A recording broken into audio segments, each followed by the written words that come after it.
Hey guys, in this video I'm going to share with you the alternatives that you can use to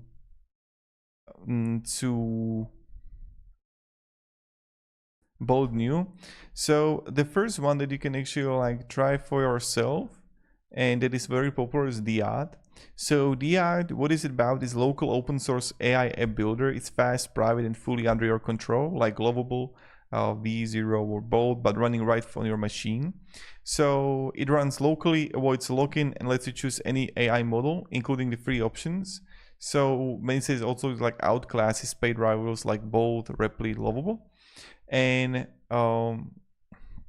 you have like open source alternative, so integration with GitHub, Supabase, and Vercel, and you can use any AI model. Free options like Gemini free tier, no token limits, no subscription required. So the ad is kind of like insane for it, but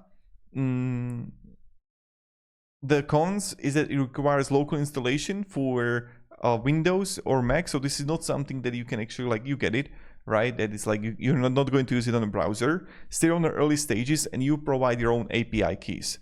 Now with another one is called the Bolt.DI. So this one is an open source platform that empowers developers to create, run, modify, and deploy comprehensive web applications.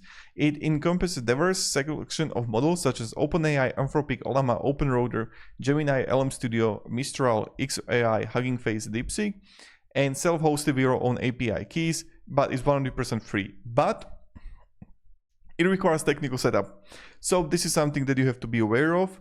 And that's pretty much it for this video. I won't make this like quick and effective for you. Primarily the Diad is kind of like the best ones out of all. And that's pretty much it. So thank you very much for watching, and have a great day and goodbye.